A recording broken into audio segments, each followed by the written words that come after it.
Quinta-feira da terceira semana do Tempo Comum, e a igreja celebra hoje São Timóteo e São Tito. E hoje a igreja nos oferece duas leituras, tanto de Timóteo como de Tito, mas eu vou meditar com vocês a leitura de Timóteo, 2 Timóteo capítulo 1. Paulo, apóstolo de Cristo Jesus, por vontade de Deus, segundo a promessa da vida que está em Cristo Jesus. A Timóteo, meu filho amado, graça, misericórdia e paz da parte de Deus Pai e de Cristo Jesus nosso Senhor. Dou graças a Deus a quem sirvo em continuidade com os meus antepassados, com consciência pura, quando sem cessar noite e dia me recordo de ti em minhas orações. Lembro de tuas lágrimas, desejo ardentemente rever-te para transbordar de alegria. Evoco a lembrança da fé sem hipocrisia que há em ti, a mesma que habitou primeiramente em tua avó Loide e em tua mãe Eunice, e que estou convencido, reside também em ti. Por este motivo eu te exorto a reavivar o dom de Deus que há em ti pela imposição das minhas mãos.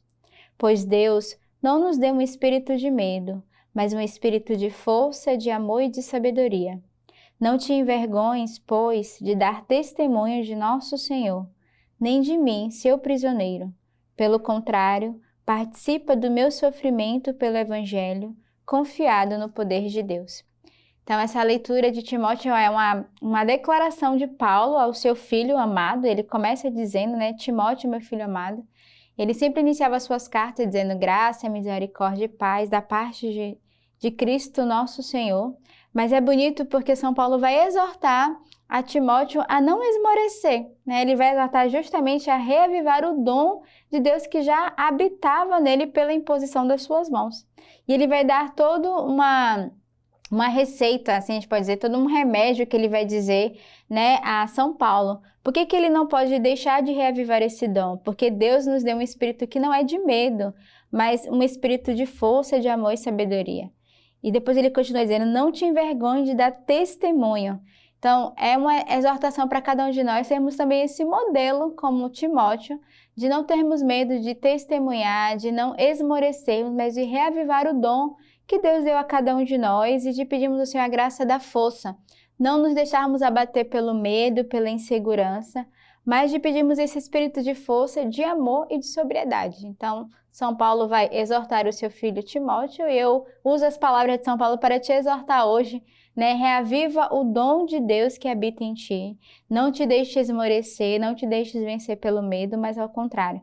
Pede ao Senhor essa graça da força, essa graça da vida, que é capaz de combater diariamente o bom combate, o qual nos é proposto, diariamente, o qual nos é apresentado. E o salmo de hoje é o Salmo 95. Cantai ao Senhor um cântico novo, terra inteira. Cantai ao Senhor, bendizei o seu nome. Proclamai sua salvação dia após dia. Anunciai sua glória por entre as nações, pelos povos todos as suas maravilhas. Tributai ao Senhor, ó família dos povos.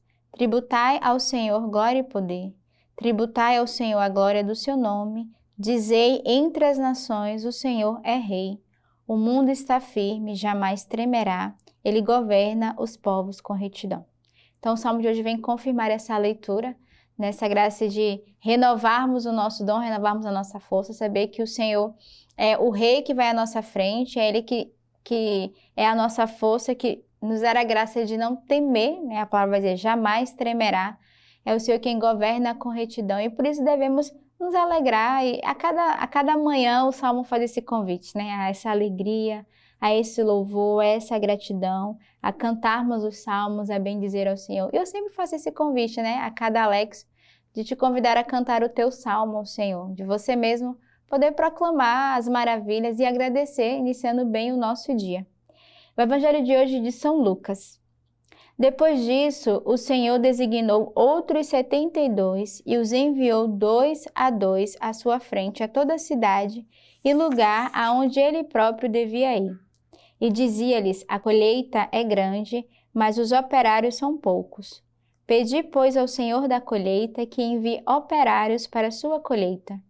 Ide, eis que eu vos envio como cordeiros entre lobos.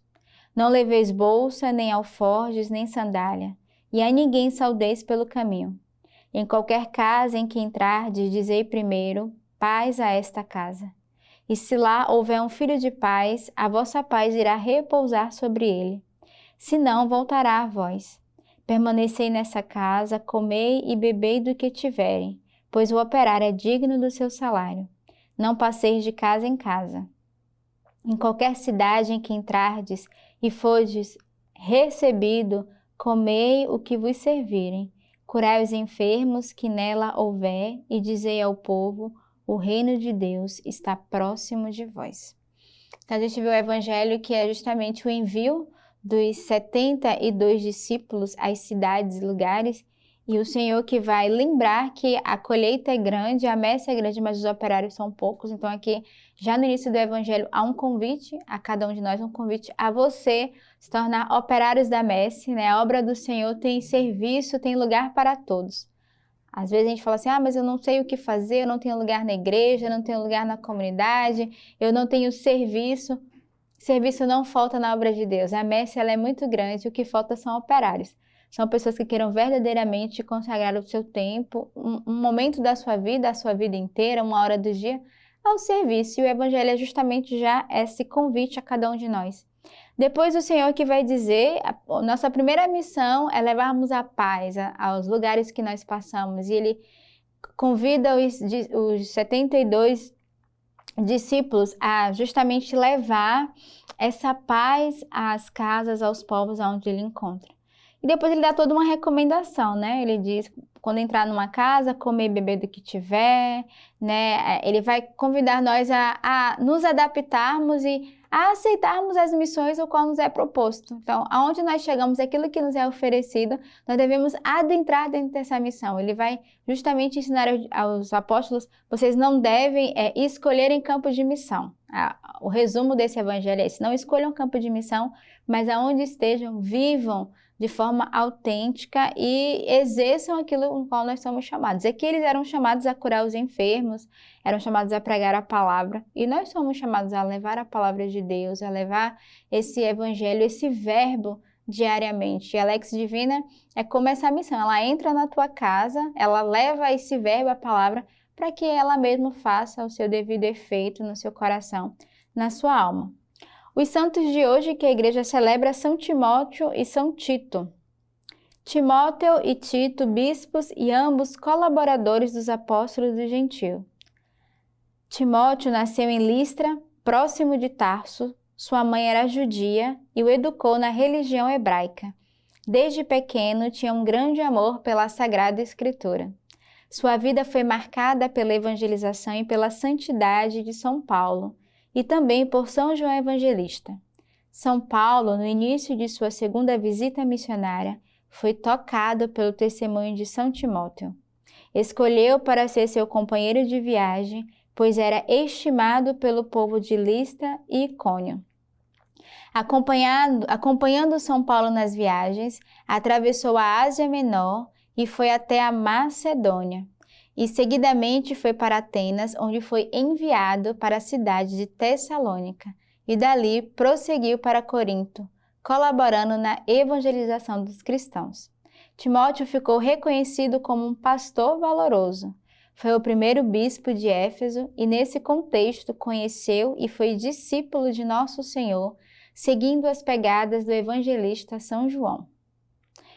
Conta-nos a tradição que no ano de 95 o santo havia sido atingido por pagões resistentes à Boa Nova. Por isso foi martirizado. São Timóteo, homem de oração, um apóstolo de entrega total a Jesus Cristo, viveu a fé em família, mas também propagou a fé para que todos conhecessem Deus que é capaz e que é a paz. Já Tito foi o segundo e grande colaborador de São Paulo. Convertido e batizado por São Paulo, provinha de uma família grega e pagã. Companheiro de missão por volta do ano 48. Tito foi para Jerusalém com São Paulo para o concílio. São Paulo apresentou aos apóstolos e opôs-se a que fosse circuncidado, como era o desejo dos cristãos. Tito tornou-se um símbolo de valor universal do cristianismo independente da nacionalidade ou raça. A fim de substituir Timóteo, São Paulo confiou a Tito a missão de levar a obediência à comunidade rebelde de Corinto. O zelo e a ponderação de Tito estabeleceram a paz à igreja em Corinto e os apóstolos do gentio. Apresentado como bispo de Creta, Tito encontrou dificuldades em seu apostolado, sobretudo por parte dos judeus que eram sempre opostos ao evangelho. Relatos de Eusébio, Teodorento e de Santo Isidório dizem que Tito seguiu evangelizando em Creta até o fim da sua vida. Então, nesse dia, pensamos na intenção desses dois grandes santos, discípulos e seguidores de Paulo e também de São João Evangelista, a sua intercessão na missão, na evangelização. E a leitura patrística de hoje é das homilias de São João Crisóstomo Bispo, Combati o Bom Combate. Então, convido você ao longo de todo esse dia a meditar essa leitura patrística, de buscar e rezar com ela para aprendermos a combater o bom combate, não sozinhos, mas com a verdadeira armadura que é a palavra de Deus e com a intercessão dos santos que a Igreja nos oferece hoje. Que Deus os abençoe.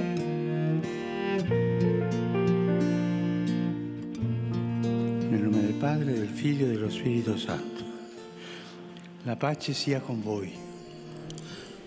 Inicia o Papa. Estimados irmãos e irmãs, bom dia. Abbiamo riflettuto su Gesù, modello dell'annuncio.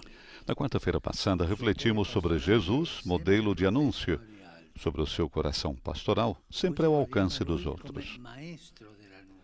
Hoje olhamos para ele como mestre do anúncio, modelo e hoje mestre do anúncio. Deixemos-nos orientar pelo episódio em que ele prega na sinagoga do seu povoado, Nazaré. Jesus lê um trecho do profeta Isaías e depois surpreende todos com um sermão muito breve, de uma única frase, e diz assim: hoje cumpriu-se esta escritura que acabais de ouvir. Esta foi a pregação de Jesus. Hoje se cumpriu essa escritura que acabais de ouvir. Isso significa que para Jesus essa passagem profética contém o essencial daquilo que ele quer dizer de si. Todas as vezes, cada vez que falamos de Jesus, deveríamos seguir aquele seu primeiro anúncio. Então, vejamos em que consiste esse primeiro anúncio. Podemos identificar 5 elementos essenciais. O primeiro elemento é a alegria. Jesus proclama: o Espírito do Senhor está sobre mim. Enviou-me para anunciar a boa nova aos pobres. É um anúncio de alegria, de letícia. Boa nova. Não se pode falar de Jesus sem alegria, porque a fé é uma maravilhosa e séria história de amor a partilhar. Testemunhar Jesus, fazer algo pelos outros em seu nome, está nas entrelinhas da vida de ter recebido um dom tão bonito que nenhuma palavra é suficiente para expressar. Ao contrário, quando falta alegria, o Evangelho não passa. Pois ele, como a própria palavra diz, é o bom anúncio. O Evangelho é o bom anúncio, o anúncio da alegria. O cristão triste pode falar de coisas maravilhosas, mas será tudo em vão se o anúncio que transmite não for jubiloso, alegre. Um pensador, um cristão triste, é um triste cristão. Não esqueçam disso. Passemos ao segundo aspecto, a libertação. Jesus diz que foi enviado para anunciar a libertação aos cativos. Isso significa que quem anuncia Deus não pode fazer proselitismo. Não pode pressionar os outros, mas deve aliviá-los. Não impor fardos, mas livrar deles. Trazer paz e não sentimentos de culpa. Sem dúvida, seguir Jesus exige ascese, sacrifícios. De resto, que cada coisa boa o requer, quanto mais a realidade decisiva da vida. Mas quem dá testemunho de Cristo mostra a beleza da meta, mais do que o cansaço do caminho. Ter-nos ocorrido contar a alguém sobre uma bela viagem que fizemos. Teremos falado da beleza dos lugares, do que vimos e vivemos, não do tempo para chegar lá, mas nem das filas no aeroporto. Assim, qualquer anúncio digno do Redentor deve comunicar libertação, ou seja, Jesus. Alegria para que vim revelar. Terceiro aspecto, a luz. Jesus diz que veio para restituir a vista aos cegos. É impressionante que em toda a Bíblia, antes de Cristo, nunca aparece a cura de um cego, nunca. Com efeito, era um sinal prometido que viria com o Messias. Contudo, aqui não se trata apenas da vista física, mas de uma luz que faz ver a vida de modo novo. E também a vida de uma maneira nova. Há um vir à luz, um renascimento que só se verifica com Jesus. Pensando bem, foi assim que a vida cristã teve início para nós, com o batismo, que antigamente se chamava precisamente iluminação. E que luz nos dá Jesus? A luz da filiação.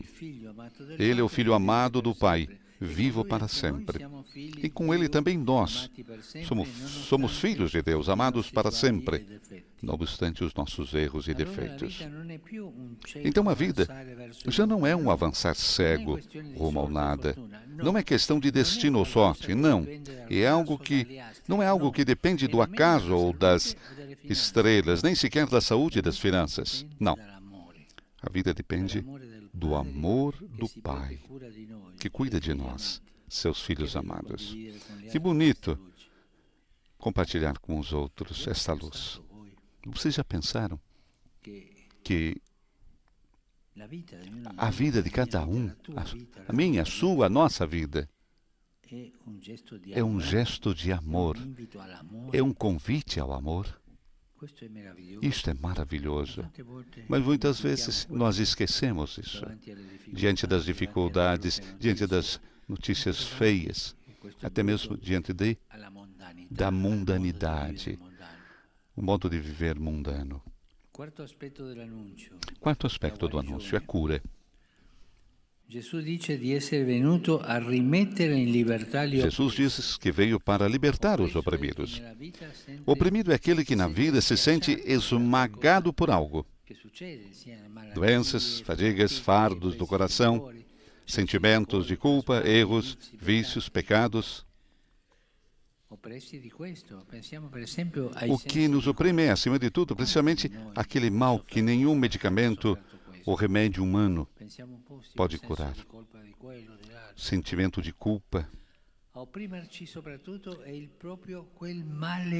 que nos oprime é precisamente aquele mal que nenhum medicamento ou remédio humano pode curar, ou seja, o pecado. Se você tem sentido de culpa por alguma coisa que fez, e ele se sente mal. Mas a boa notícia é que com Jesus, esse mal antigo, que parece invencível, já não tem a última palavra. Eu posso pecar porque sou fraco. Cada um de nós pode ser assim. Mas a última palavra é a mão estendida de Jesus que nos levanta. E quando faz uma vez, duas ou três, não, sempre. Todas as vezes que você está mal, o Senhor está sempre com a mão estendida. Somente basta agarrar e deixar-se levantar. A boa notícia é que, com Jesus, esse mal antigo, que parece invencível, não tem a última palavra. A última palavra é a mão estendida de Jesus. Do pecado, Jesus cura-nos sempre gratuitamente. Ele nos cura sempre gratuitamente. Ele convida quantos estão cansados e oprimidos a ir até Ele. E então, acompanhar alguém ao encontro de Jesus significa levá-lo ao médico do coração que alivia a vida. Significa dizer, irmão, irmã, não tenho respostas para muitos dos teus problemas, mas Jesus conhece-te e ama-te. pode curar-te e tranquilizar o teu coração. Quem carrega fardos precisa de uma carícia no passado. Muitas vezes ouvimos, eu tenho vontade, preciso curar o meu passado, sobre aquele passado que tanto me pesa. Tem necessidade de perdão. E quem acredita em Jesus tem precisamente disso para oferecer ao próximo, a força do perdão de Deus, que liberta a alma de todas as dívidas. Irmãos e irmãs, não vamos esquecer, Deus esquece tudo. Mas como é possível? Esquece todos os nossos pecados. Mas como Ele esquece? Ele não tem memória para isso. Deus perdoa tudo, porque esquece dos nossos pecados. Somente quer que nos aproximemos dele e diz, Senhor, pense no Evangelho, daquilo que começou a falar, Senhor, eu pequei, aquele filho. E o pai coloca a mão na boca? Não, nada. Não deixa terminar. Isso é bonito. Jesus espera para nos perdoar, para nos curar. E quanto? Uma, duas vezes? Não, sempre. Mas, padre, eu faço as mesmas coisas sempre. E ele sempre vai fazer as mesmas coisas. Perdoar e abraçar, por favor. Não vamos ter confiança nisso. Confiança no Senhor.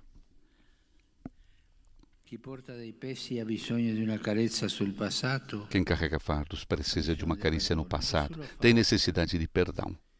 E Jesus o faz.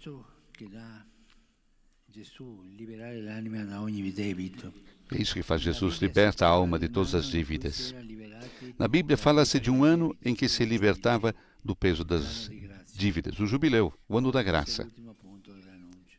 É o último ponto do anúncio. Com efeito, Jesus diz que veio para proclamar o ano da graça do Senhor. Não era um jubileu programado, como aquele que estamos fazendo agora, que está tudo programado. E se pensa como fazer e não fazer.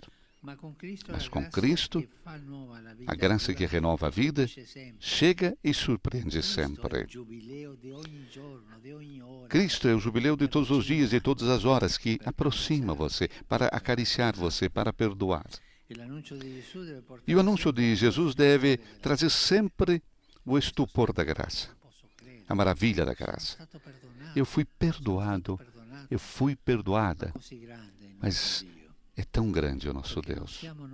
Pois não somos nós que fazemos grandes coisas, mas é a graça do Senhor que, inclusive através de nós, realiza coisas imprevisíveis. As surpresas de Deus. Deus é um mestre das surpresas. Sempre nos surpreende. Sempre se espera e nos espera. Ele está sempre esperando você. O Evangelho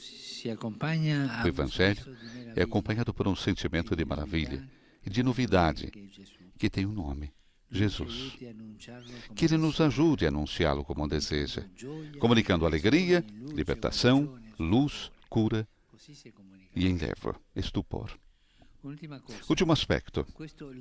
Esse feliz anúncio, destaca o Evangelho, é dirigido aos pobres. Muitas vezes esquecemos deles. No entanto, são os destinatários explicitamente mencionados por Jesus porque são os prediletos de Deus. Lembremos-nos deles e recordemos que para receber o Senhor, cada um de nós deve fazer-se pobre dentro, não suficiente, pobre dentro, com aquela pobreza. Senhor, eu preciso de perdão, eu preciso de ajuda. Eu preciso de força, essa pobreza que todos nós temos. Fazer-se pobre dentro.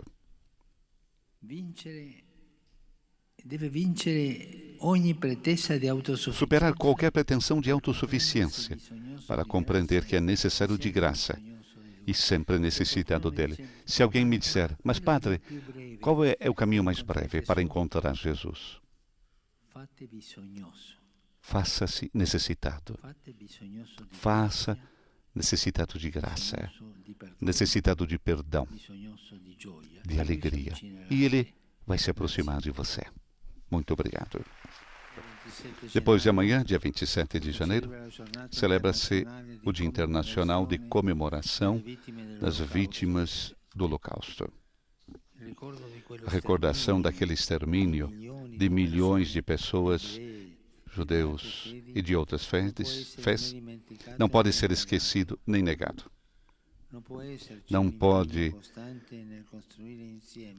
ter um empenho compromisso de fraternidade sem antes ter dissipado as raízes de ódio e violência que alimentaram o horror do Holocausto. Não podem existir. Hoje se conclui a semana de oração pela unidade dos cristãos. Coragem a viver cada um no próprio estado de vida as exigências da unidade cristã que provém do batismo. Conscientes do dom que é esse sacramento, conscientes do dom desse sacramento, vamos trabalhar, rezar e oferecer os nossos sacrifícios todos os dias pela unidade de todos os fiéis em Cristo. Nos nossos pensamentos e nas nossas orações, não falte a martirizada Ucrânia tão afligida, tão aflita. Essa manhã eu tive um encontro com os chefes das diversas confissões de fé que estão na Ucrânia, todos unidos. E me contaram a dor daquele povo. Não vamos esquecer jamais, todos os dias, de rezar pela paz definitiva na Ucrânia. A todos, a minha bênção. Domino Vobiscum. Sit nomen Domini benedictum. Aiuterium nostrum in nomine Domini.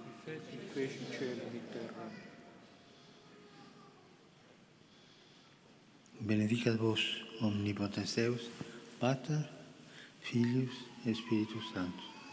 Amen.